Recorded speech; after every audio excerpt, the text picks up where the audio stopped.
Dementia residents have so many levels and layers of stress that they have to cope with, both external and internal. But if they are listened to, validated, and if that request is actioned, it all goes a long way to them being able to mitigate their stress. But it does take some skill to listen to people with dementia, and so I'll go into that in this video. So firstly, the main thing that's required is the all too precious time and patience, because if you've been living in a dementia cave for, months or sometimes years, shut down, not communicating, listening, understanding in part, but you haven't been used to using your voice, it can take some encouragement to get the person to speak. So when you go and visit a dementia unit, you have to be prepared to just sit, listen, observe, and take your time with the person that has dementia. Okay, so say it's your mother that you're visiting, and maybe, she has been shut down for some time because your father's, passed away, many years ago, and she, her friends live out of the city, and you as well live out of the city, 2-3 hours, so you don't get down to visit her much. But now that she's come to the dementia unit, she's closer to you, thankfully. You can visit more, and you're sort of on this mission to try and help her, communicate so that you can understand what she needs, and you can help her, hopefully, to increase her quality of life. But the first thing, when you go into a dementia facility, really the first thing you need to do is clear your head of everything else except being present right there in the moment at the dementia unit, and being prepared to give of yourself, because there's so much need in a dementia unit, not just for the person that you're visiting, but all the other people that are there, many of whom don't have visitors. Just so, a friendly smile, warmth, a pat on the arm, all of these things go such a long way to being able to help these people, sustain their lives in dementia facilities. So back to your mother and listening to her. So say you're in the bedroom, beautiful bedroom, sunny, set up lovely, set up nicely with everything that we've talked about and that you know about now, with wardrobe and bedding and good chair and lovely stuff on the wall. So it's actually a pleasure for you to visit as well. I mean, that's the other thing. It's, when we have a home and we decorate it beautifully, it's nice for others to come and visit. So when your mother's home, mother's little, well, it is a little home, isn't it? Her little room. When her little room is filled with the treasures of home, when you go in there too, it will have that familiarity. And so you'll be able to enjoy it with your photos of the farm, or, a lovely footstool or chest of drawers or whatever it is that's, comes from the family home. It can bring back those positive memories for everyone that comes and visits. Okay, so back to listening to mother. So, the thing is, many of these dementia residents have slowed right down, in their thinking, in their talking, in their walking, everything. So when you come in to visit them and to be with them and to connect with them and to listen to them, you need to slow down as well to their pace. So that takes some discipline, some effort, some mindfulness, if you like. No iPhone, no technology, just being there and just waiting for the right time and moment for your mother to start communicating. So actually, it's good therapy for the person visiting, to be honest, because with our busy lives, how often do we sit down and be present? Well, in a dementia unit, it's almost a necessity, especially if you want to communicate with your mother, listen to your mother, see what it is she would like to help her.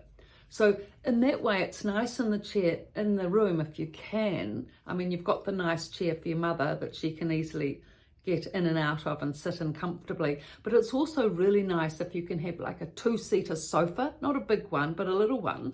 And then you can sit by her on the sofa comfortably, a couple of nice pillows, and sun coming in, hopefully sunny day, north facing room, and you can just sit with her. There's nothing wrong with just sitting with mother. I mean, it's a nice activity if you give it the time.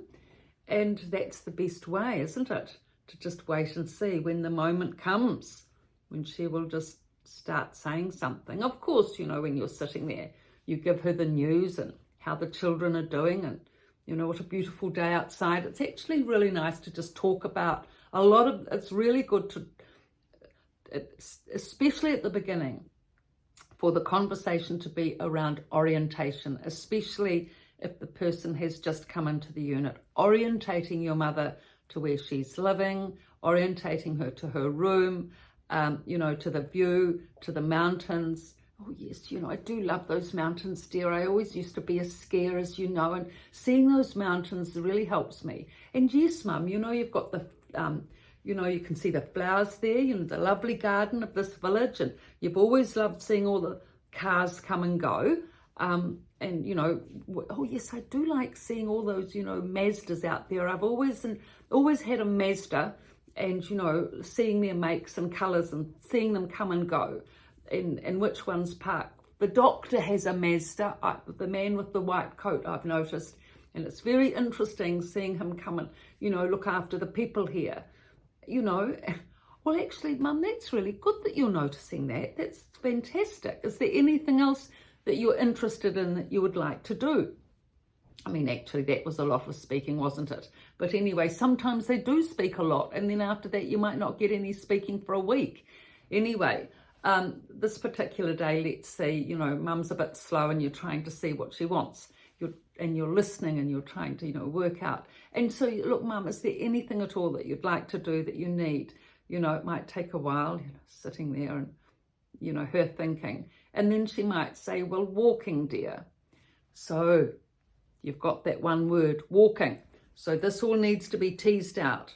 Walking, okay, Mum, so walking, what do you mean? Do you mean you want to go for a walk inside the unit or outside the unit? Well, outside, dear. Okay, well, how about your knees? They're not that good. Like, do you want to walk on your walker or do you want to go on a wheelchair? Wheelchair. Okay, so it's a lovely day today. Would you like to go today for a walk outside? Yes. Okay, good. So we've worked that out. Tease that out that she wants to go outside in the wheelchair. Well, it's going to be a wee bit of a mission, Mum, but I'm up for it. I've got the time. You're up for it. Fabulous. Our first walk outside in the village. Okay, so we've got your lovely warm jumper. We've got the scarf, the mittens, is winter, your hat. Okay, so you put all that on. That takes 5-10 minutes. Well, not 10, maybe 5 minutes. Then you have to go off and get the wheelchair. Another mission. Okay, now, Mum, you stay there and I have to go and get this wheelchair. So you go off. Yeah, some are rusty, some are tyres aren't blowing up, this and that. So you sort of have to test out the wheelchairs to see which is the most comfortable. Easy to use one. Take it back. Get your mother, organised in the wheelchair. You haven't done this much before, so it's a bit of a thing. Because she's actually been all right with her walking up till now, and she's only just recently needed the wheelchair for walking outside. But you get all that sorted. Okay, Mum, we're off. We're all set. You're all rugged up. So you go outside, and it's a beautiful day, and it's sunny, and the birds are chirping around, and you yourself, you're enjoying it. Look, I mean, you're very much slowed down now being with Mother as she is. And, you're walking around looking at the roses, a minute on that, 2 minutes on that, smelling the roses. Actually, smelling the roses is a really good way to come into the present moment. Smelling each lot of roses and seeing which one has the best, beautiful fragrance, being the big thing that your mother's always liked. And, have a lovely, wonderful time. Listening to your mother, you can enjoy it, she's enjoying it, and all is well with the world. Very good. So I've got these 2 books here. I've written The Resident's Voice and The Resident's Rise, both from a dementia unit, and also my website, www.pietavalentine.com, has the 2 books. You can get them there if you're interested, interviews and such things. So please pass on these links to your friends and family Thank you.